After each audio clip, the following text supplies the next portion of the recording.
மாணவர்களே, நாங்களும் மனசுல வச்சுக்கொள்ளுங்க, இது எங்களுக்கு கட்டாயமான ஒரு அமல். அப்படி இன்றையிலிருந்து நாங்க முடிவெடுப்போம். இந்த முறை கொடுக்கலா, அடுத்த முறை என்ன செய்வோம்? ஒரு உண்டியல் ஒன்று எடுத்துக்கொள்வோம். ஒவ்வொரு நாளும் ஒரு 100 ரூபா எங்களால போட முடியுமா? 100 ரூபா போடுவோம். அந்த மாசம், அந்த வருடம் முடிகிற நேரம் ஒரு 36,000 37,000 அந்த சல்லி ஒழுங்காக சேர ஆரம்பிச்சிடும். அதை எடுத்து அதோட கொஞ்சம் சேருங்க, 40,000 45,000 எடுத்து கொடுப்போம். குர்பான அல்லாஹ்விடத்துல தகர்ருப கேட்போம், அல்லாஹ்விடத்துல நெருக்கத்தை கேட்போம். கண்ணியமானவர்களே, யார் யாருக்கு இந்த உல்ஹியா கடமையாகும், யாருக்கு உல்ஹியா கடமையாகும் நல்லா விளங்கிக் கொள்ளணும். முதலாவது அல் இஸ்லாம், அவர் முஸ்லிமாக இருக்கணும். அவர் முஸ்லிமாக இருக்கணும். முஸ்லிமாக இருந்தா அவருக்கு உல்ஹியா கடமை. இரண்டாவது அல் புலூக் வல் அக்ல், வயது வந்தவராக இருக்கணும். வயது வந்தவராக இருக்கணும், அவருக்கு தான் உல்ஹியா கடமை. வல் அக்ல், புத்தியுடையவராக இருக்கணும். பைத்தியக்காரன் அவருக்காக வேண்டி உல்ஹியா கொடுக்கலாம். புத்தியுடையவர் தான் உல்ஹியா கொடுக்க வேண்டும். இது இரண்டாவது. மூணாவது அல் இஸ்திதாத், சக்தி உள்ளவர். நல்ல ஞாபகம் வச்சுக்கொள்ளுங்க, இந்த விடயத்தை நிறைய பேர் நாங்க மறந்துட்டோம். அந்த சக்தின்றதை நாங்க மறந்துட்டோம். பணம் என்பது நாங்க நினைக்கிறோம் நிறைய இருந்தா, கூடுதலாக இருந்தா அவர்தான் கொடுக்கணும் என்று நினைச்சிட்டு இருக்கிறோம். கூடுதலான பணம் இருக்குது, சொத்து செல்வம் எல்லாம் நிறைஞ்சிருக்குது, ஊடு மாளிகையெல்லாம் கட்டிருக்கிறார், வாகனம் எல்லாம் வாங்கி வச்சிருக்கிறார், அவருக்குத்தான் உல்ஹியா கடமை நினைச்சு கொண்டிருக்கிறோம். அது அல்ல. யாருக்கு கடமை? ஒத்தரிடத்துல அவருடைய குடும்பம், அவர் செலவழிக்க வேண்டிய குடும்பம் இருக்குது இல்லையா, அவருடைய புள்ள, அவருடைய வாப்பா, அவர் செலவழிக்கக்கூடிய அந்த குடும்பம், அந்த குடும்பத்துக்கு பெருநாளைக்கு தேவையான ஆடை உணவு,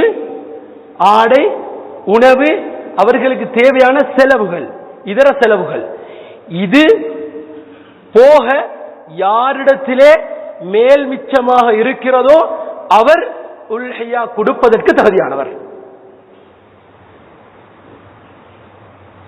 இதை நாங்க விளங்கினா, இன்றைக்கு எங்கட ஊர்ல சொல்ல போனா உதாரணத்துக்கு ஒரு அரைவாசி பேருக்கு மேல கட்டாயம் கொடுக்கணும்.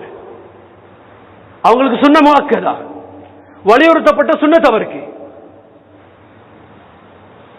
பெரும் வசதியாக இருக்கணும்.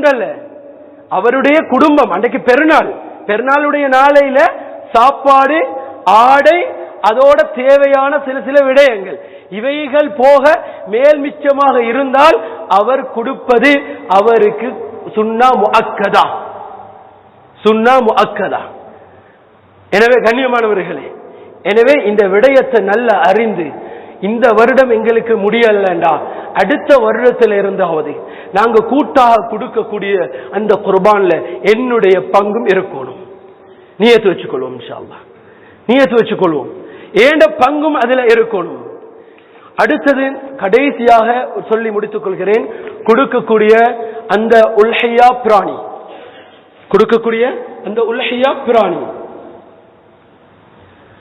அந்த உல்ஹியா பிராணி எப்படி இருக்கணும்? முதல்ல அதனுடைய வயது மாடாக இருந்தால் 2 வருடம் பூர்த்தியாகி 3வது வருடத்திலே நுழைந்திருக்க வேண்டும். அது ஆடாக இருந்தால் 1 வருடம் பூர்த்தியாகி 2வது வருடத்திலே நுழைந்திருக்க வேண்டும். அதே செம்பரியாடு இருக்குதாக இருந்தால் அதை கொடுக்கலாம். அது 6 மாதம் பூர்த்தியாகி 6 மாதத்தை தாண்டி போய் கொண்டிருக்க வேண்டும். இது அதனுடைய வயதெல்லை. அடுத்தது கொடுக்க கூடாத பிராணி